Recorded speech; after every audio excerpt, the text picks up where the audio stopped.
part of my negotiation this morning. I hope everybody's having a good day. Good morning, Sin. Good morning, Grand Buddy, Aspen, Wildhawk, Submariner, Jeff in Houston. Good to see you. J Camp Doji, J Camp 2, Secret Agent Charlie, and I know Eric in Northport's around here somewhere. I hope everybody's having a good day. It is Federal Reserve Day. Huzzah. It's my Super Bowl, kind of. Not really. Doesn't really matter. We're going to talk about why that's really a nothing burger. We talked about this yesterday at length for about an hour, basically explaining that the Fed funds rate is obsolete. But hey, the market trades on this information. So what color tie will he have? Exactly. It was an arrangement with the previous owner. What color tie will he have? That matters. What terminology will he use? That matters. Really, the only thing that matters at the end of the day is price. And that's what we'll be focusing on at 235 today. We'll walk you through the 235 trade. Gold is up 4,000. Silver bouncing back to 48.31. And the S&P 500 is closing in on 7,000. And I will tell you once again, it has nothing to do with earnings. Why are you here? Well, 9:30 is going to come around real quick, both today and tomorrow, and 2:30 is going to come around quick today. 2 o'clock is going to come around quick today. It's all about positioning today. It's all about how people are hedged for whatever Mr. Powell says. Mr. Powell will speak at 2:30. At 2:35, the markets will start to react accordingly. That said, look for some chop along the way as we move toward that 2 o'clock period. Keep an eye on volume weighted average price because, of course, the expectation is we will glue right back to VWAP right before 2 o'clock. We'll talk about the stocks that are breaking out, breaking down, and at 9 o'clock, as always, we'll do the runner. We'll talk a little bit about stocks breaking out, breaking down on our Trading View screener, if the Trading View screener ever works ever again. That's up for debate. We'll figure that out. All right, momentum screen. Good morning, Zay. Thanks for joining you. Hello, Ed. All right, let me get some water. Got a lot to say. 14 on momentum. S&P 500 momentum is strong. Once again, we have seen leverage picking up in the system. Once again, lots of crowding into those magnificent 7 stocks. NVIDIA is continuing to just climb higher and higher. We are at 208 this morning. Yeesh. 208 on NVIDIA. That's how leverage works. It's pretty amazing. A lot of money chopping around. A lot of money moving through those magnificent 7 equities.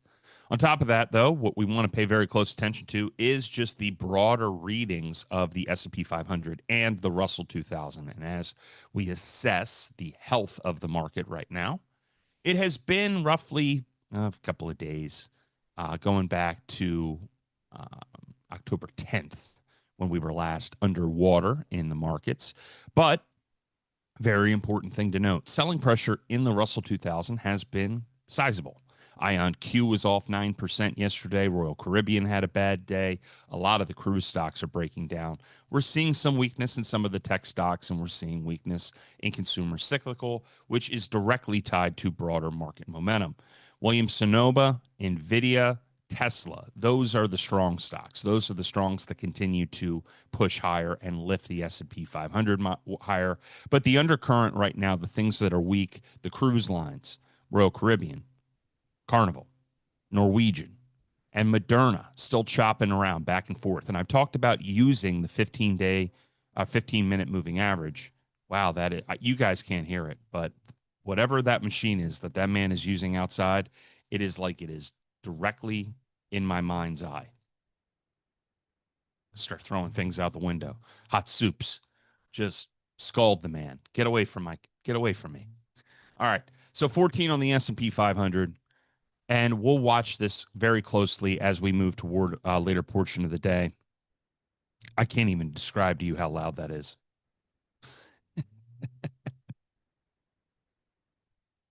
Show must go on, everybody. I apologize. All right, AI momentum continues to drive the markets ahead of the Fed meeting. Global equities are rallying on optimism around what else? AI developments. Shocker. NVIDIA pushing above 200, pushing to 208 this morning. Huge chip bookings for NVIDIA. Investors looking toward the Fed decision this week. Obviously, the SPY, the Qs, NVIDIA, Microsoft, Google, Meta, all the mega caps are in play. And oh, by the way, we've got earnings. So this is a very critical day for the markets, because not only is Powell speaking, and not only will he be providing forward guidance, but Microsoft reports earnings after the bell. Alphabet reports earnings after the bell. Meta reports earnings after the bell. And why does all of this matter? Because this is where the leverage is in the equity markets. These are the stocks that are utilized for the purposes of borrowing in the repo market and lever up, and that is evident in the FNGO. They keep changing these things because I don't know what's going on, but the reality is anytime that this is above its 20-day moving average, we are in pretty good shape when it comes to the leverage in those big stocks, those top stocks on the S&P 500. Do we really believe for any given moment that Meta can justify its 27 times earnings and its 10.5 times sales and its 9.7 times book? No, not at all. What matters at the end of the day is momentum, liquidity, and the ongoing strength that is created by looser fiscal policies. So we look at this right now. You saw that MACD swing when we push back above the 8-day on Meta. We have continued to burn higher. We're up at 752.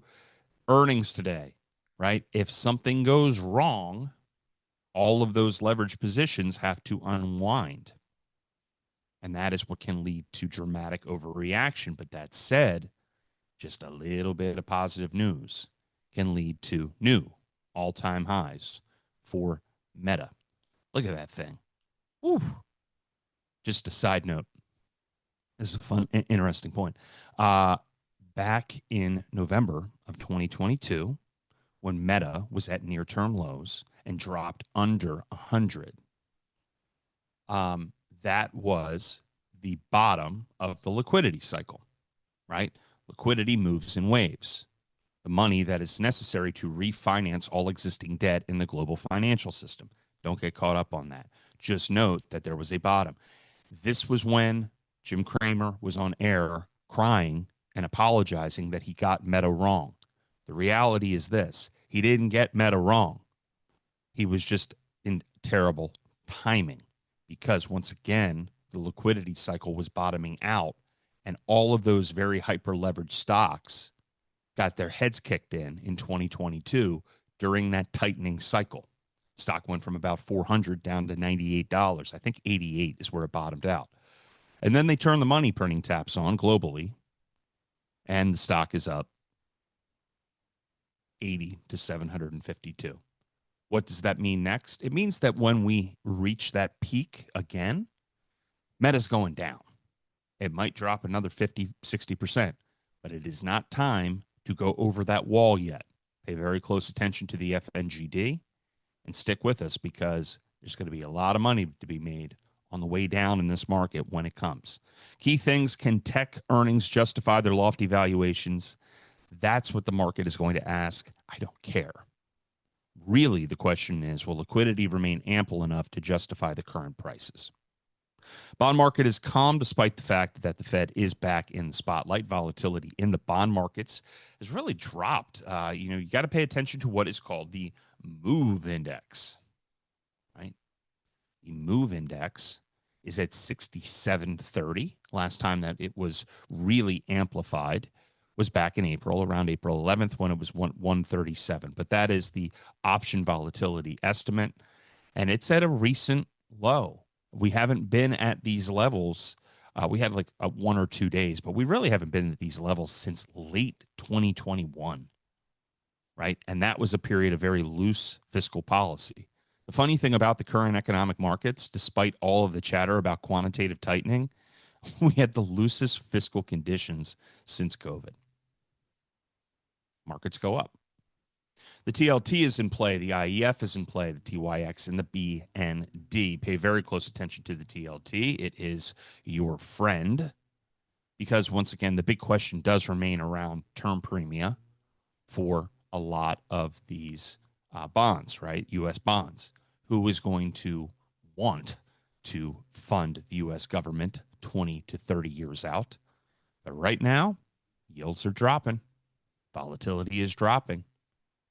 So here we look at this. Here we pay very close attention to this. And as you can see, you saw what happened in April. This turned sideways fast. That's what we're always paying attention to. That's what we're always concerned about. That's why it's very important to pay attention to that 8-day and 20-day EMA on the TLT, because when this goes, the broader market goes as well. If the Fed signals caution or hawkishness, bond yields could jump, affecting rate-sensitive sectors like real estate, consumer defensive, utilities. Global shares are in flux as the Fed decision looms. I would be paying very close attention to what is going on in the Japan. The Japan is just manic this year. The Japan. Look at the Japan go. The Nikkei, whew, it's wild. 51.3. It's just been going up. And the funny thing about it is everybody's like, wow, Japan's economy is humming. No, it's not. they're just engaging in very loose fiscal conditions. But hey, 32,000 to 51.37 this year. Absolute pandemonium. Cats chasing dogs. Absolutely running higher. And once again, EWJ continuing to look strong. I continue to advocate that if you're going to trade this, trade it around the 15-minute, trade it around the 3-minute, and just be willing to not have to trade options around it. Just look for strength as it comes. We have not had any major significant mishaps since April. We have bounced off the 20-day moving averages. I don't know what they're doing, but ultimately we are rebounding. It has been a buy the dip, generational buy type of year since April. On top of that, the DAX, Germany, what's going on over there? A dovish Fed could trigger global risk on moves. A hawkish surprise would see profit taking abroad. And remember, the dollar is the reserve status. If the Fed does anything to surprise, global markets may see a flood out of those emerging markets and developed economies and come here to the United States. And if the United States does magically decide to engage in quantitative easing or loose policy, there is a paradox in play in that quantitative easing, right, which the Fed did in '08, it's done it a couple of times, but 15, 17, 2022, I don't even remember anymore. I blacked out sometime in the 2016s, the last time they were doing all this. The key thing here is that quantitative easing, if they are actually going to engage in it, money from abroad flows here because people are chasing alpha, and cheap money pushes our equity markets higher, which leads to stronger returns. The Fed's rate cut expectation will dominate the microscope today. Obviously, you have those earnings reports. I will be back here at 3:30. I'll cover the last hour. I'm going to go until 4:30 today, talking about Meta and Google and some of the other names that are reporting. Pay very close attention to Caterpillar today as well. You want to be watching the dollar, the DXY, the SPY, the IWF, and the TLT. Will the Fed telegraph more cuts this year? Will the Fed telegraph quantitative easing, like I believe is coming in the next 6 months?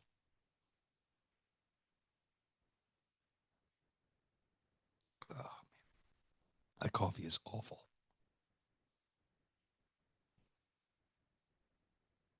I need to have a conversation with my wife about the coffee that she purchases.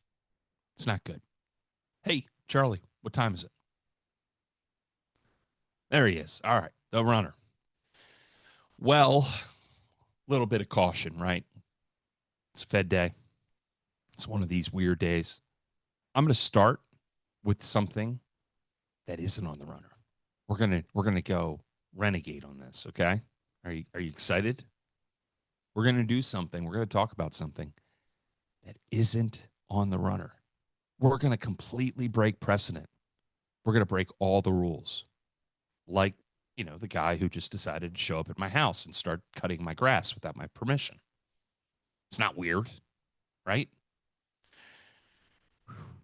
All right. Here's the new one. Here's the thing I want to talk to about. Here's what I'm actually really excited about. Like you get the news and you go, oh, there's nothing here. This isn't exciting at all. But then something happens and it gets in your bones and you just start dancing. Why? Chairman, CEO Richard Kinder off the top rope, 1 million shares today. Look at that guy. You don't think that's an AI trade? $25 million of his own money, everybody. Richard Kinder. Sounds like the guy who framed a one-armed man. No, wait. Totally different story. This guy is the executive chairman of Kinder Morgan, which is our largest private storage group in the fuels, right? Love this. I love Kinder. If you are an investor, if you are looking for something to own and to take the yield that is kicked off every quarter and use that money to trade, Kinder Morgan is at $26. Its 52-week high is $31.50. It is not very often that you see big insider buying on this name. But 26.15 this morning, and you have multiple ways to trade this. You could just buy the stock, which I'm a Kinder Morgan fan. I celebrate their entire portfolio. All right. What can you do in this situation? Well, all right. If you miss the insider purchase, if you want to chase this, you can chase this. It's fine. But if you're a little bit more, I don't know, in hip, I don't know. What are the words we're looking for? You could sell the January 16th 24 put. You can buy the 22. Now, there's a little bit of a spread, and you might have to work on this a little bit, but I'm just going to tell you right now, the yield on Kinder Morgan right now is 4.5%.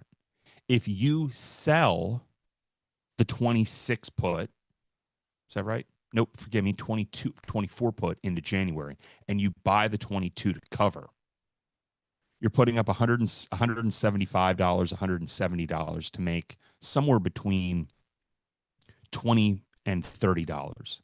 It's an 80% probability of profit. Your max return on risk, though, is 13%. Why does that matter? Well, again, as I just said, the yield for Kinder Morgan is 4.5%. And there is appreciation upside for this stock. And the chairman did come in off the top rope and buy his own stock, and I like that. But if you want to utilize the leverage of the market, you don't have to buy 1,000 shares or 100 shares of the stock at $2,600 to generate 5%, which is $130 annually. I think it's too early. Too many sounds in my head from the outside. All right. So if I can make $130 or $2,600, or I can sell a lot of these spreads and I can put up $1,700 to make $230, or I could put up $850 in this little ecosystem of utilizing spreads. Again, the January 24, you're selling and you're buying the 22, and I can make the same amount of money. And by the way, I'm willing to buy this stock $2 less than what Richard Kinder just put up $26 million to do. Bonus runner idea. All right, let's move on. SMR. These things just keep, this thing is choppy as can be. But if momentum's going to remain strong and conditions will remain loose, it's all about momentum. And you see 8-day, 20-day move looking for continuation in this, seeing the strength returning to the MACD, strength on the MFI, RSI. Is it unprofitable? 100%. Are they going to build a bunch of nuclear reactors in the next 3 years? Absolutely not. But what does matter is the price. And I'm going to buy this stock rather than try to trade options around it. I'm going to buy the stock. I'm going to set a stop at 40, and I'm going to look for a move back toward that $50 level or in that range of where our last two highs were. Star Bulk, good to see these things waking up again. Again, the bulk, the shipping continues to defy reality. A lot of people will say, well, I thought the economy globally was weak. No, they're still moving things. Look at the Greeks go. Star Bulk waking up, strength on that 50-day EMA, same thing, buying the stock, putting a little bit of weight into this. If I'm buying a call, I'm buying it at the $18 level. I'm setting a stop on all trades, all positions back here at the 50 in case this does not hold. That is a key support level around 1827 right now on Star Bulk. And once again, I am very well aware that the Federal Reserve may change things up today. But for right now, I'm going to keep all systems go, and I'm going to look for a move back up to around that high 1950 to 1990 level. EWY, which I always confuse South Korea with airport letters, abbreviations. I keep thinking that this is the call letters for Newark Airport. Could not be more wrong. South Korea just continues to just scream higher. Very strong momentum. Right now, be a little bit patient with this. My recommendation here is to basically keep an eye on that 8-day moving average, a tap off of that 20-day, which is currently at 88.90.29. We're looking for a continuation. We're looking for somebody to take some profits off of this now that we are clearly overbought on the RSI. And then if we tap off that level, then obviously we can take possession of this. I am not brave enough to sell put spreads on South Korean ETF. If you're going to do that, you can. I don't know how wide that spread is, but you would want to be down here in that 80, around that 50-day moving average. If I'm going to sell spreads on something, remember, I really want to own it. So if you could tell me the name of a city in South Korea that is not Seoul, you are more of an expert on South Korea than everyone else in this audience this morning. Everyone else in the room with you, all of our members. If you know more than one city in South Korea, you are the smartest person alive.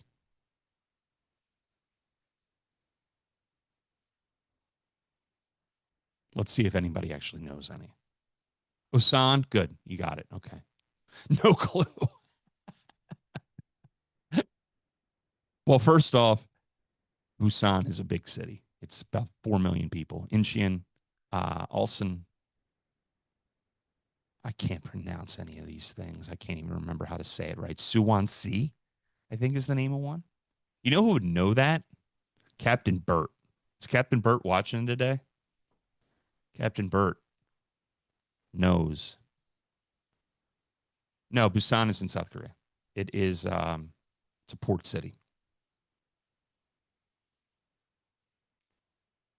I think it's the second largest city in South Korea. So look, we're all learning things today.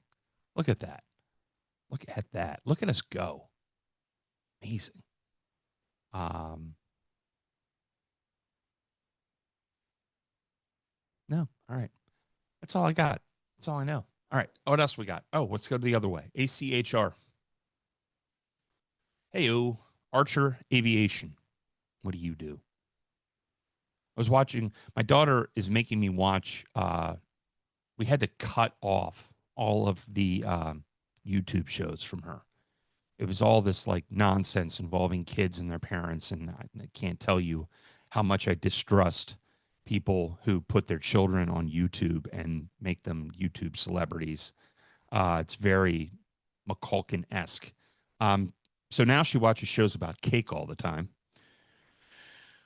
Better than the alternative, but I guess she was watching some show now that is a combination of engineering and cake making. Sure, why not? But I guess whoever this one woman is who won it is like Blue Origin's, like NASA. She way smarter than me. You just go, oh, she's making cakes. That makes sense. Anyway, Archer Innovation, that story went nowhere. All right, Archer Aviation moving lower today, ACHR. Is there anything that we can do with this? Probably. Why not? But the problem is, once again, what is the spread going to look like? Is there volume here? Well, again, you see the 8 crossing negative down, moving over the 20, and I'm going to look to go to the downside and be a little bit more aggressive than traditionally than I would be. Looking out to the 21st of November. With this, you buy at the 1150 level because that's in the money. And then you're going to sell down. Actually going to go through this line a little bit and do the 1050, right? So you are buying the 1150 put for November 21st, and you are writing the 1050. Remember, you're buying the right, but not the obligation to sell the stock at 1150. So you're already there. And then you're giving someone else the right, but not the obligation to sell the stock to you. Okay. Right now, 54 bucks to make 46, 85% return. Break even is at 1096. Here's the key thing.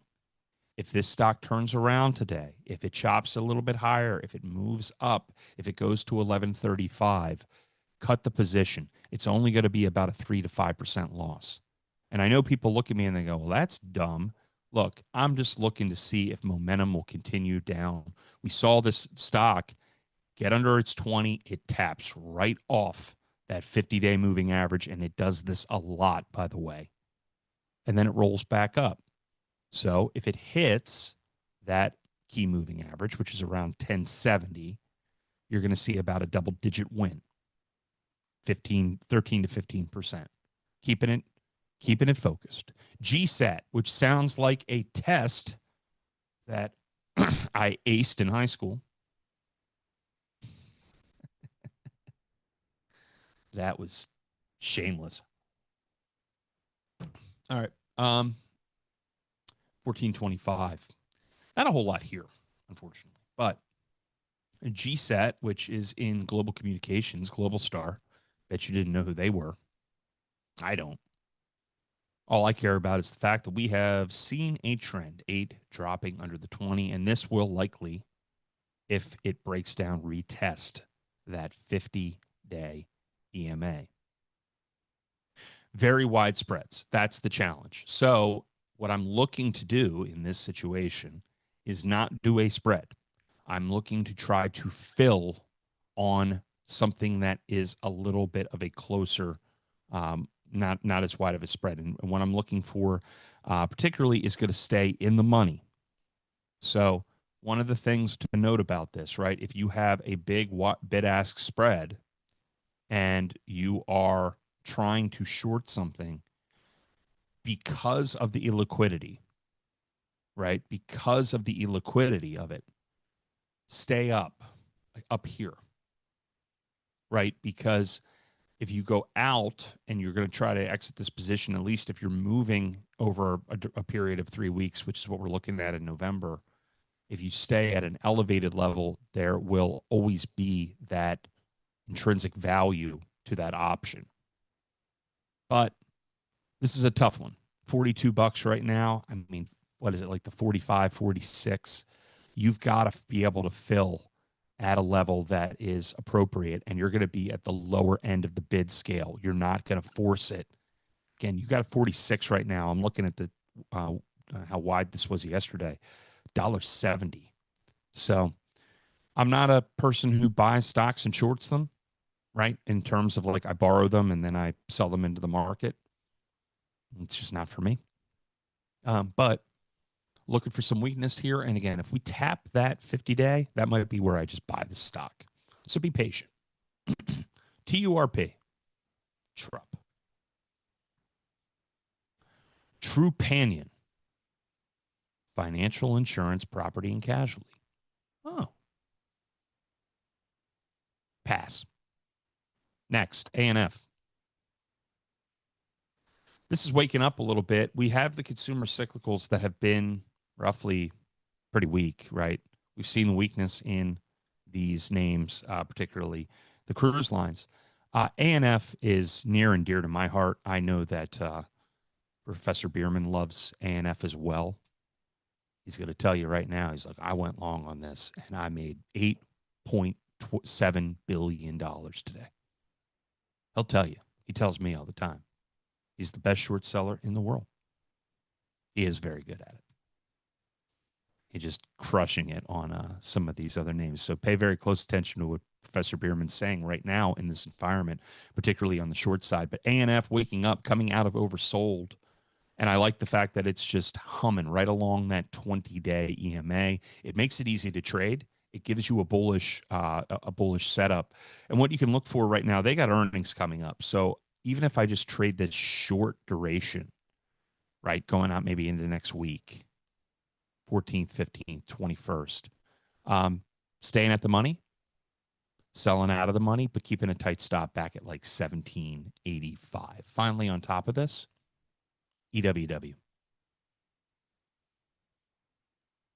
Ew. Mexico. Well, look at us figuring out ways to trade Mexico. In it together. Do I want to own the Mexican economy? Can you name another city in Mexico that isn't Tijuana, Mexico City, Guadalajara, and Cancun? Because if you can, you're an expert on Mexico. Very wide spreads, unfortunately, 67. Just showing that, again, there is strength here. I want you to pay very close attention to PBF. PBF is a refinery that is basically going to be providing a lot of support. Carlos Slim is heavily engaged in this stock. Very solid momentum. Trade this around the 15-day or 15-minute. It has not moved, but look for a directional move on PBF. That's a cleaner way to trade Mexico than, ew. That's awful. Who did that? Somebody did that. That's not right. Oh, you guys really know Mexico. Okay. That's impressive. Juarez. Oh, God. Somebody's been watching Sicario, haven't they? Somebody's been watching Sicario. Laredo. That's a tough town, too. Juarez is a tough town. All right. 919. Let's take a little bit of a step back. All right. So, what are the key things that you got to focus on today? One, volume weighted average price. And what you're specifically going to be looking for today is a move at the 235 period today. So Jerome Powell speaks 230. He's going to wear a tie. It's going to look fantastic. He's going to be boring as can be. Watch where the algos move. And when we talk about volume weighted average price, and don't tell me that I turned, oh no, I did. That's terrible. All right. When we talk about volume weighted average price, what you're specifically looking for is 1 minute VWAP. And I had my good friends at Thinkorswim open, and then I completely and totally botched it. So you can do it virtually anywhere. VWAP will come up on intraday. SPY. Okay. What you're looking for today on a 1 minute chart is a move down into the third or fourth standard deviation of price. Now, I will cover this later today during my last half hour. What I'm looking for today is a move down into the second or third deviation to the downside. Now, why does that matter?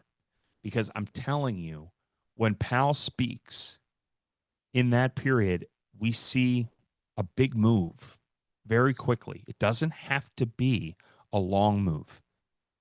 So what you do is you set yourself up, if we're in the second or third standard deviation before Powell speaks, and you set a tight, you buy in the money and you set a very tight stop, 10 to 15%, but you set a sell stop as well to the upside. So in case the SPY rips and then rolls back over, you can capture that gain. You're looking for 10% stop loss, You're looking for a 20 to 25% move on the in the money call, and that's it. You're just looking to scalp. All right, everybody, we learned a lot today. We learned about what happens in South Korea, stays in South Korea. We learned about some port cities in Mexico that I did not know that existed. But I will be back here today at 3:30 for all of your geographical needs and more conversation about trading. Don is coming up at 9:21. And once again, we have an event coming up at 2 o'clock today. So do me a favor, click the links in the chat.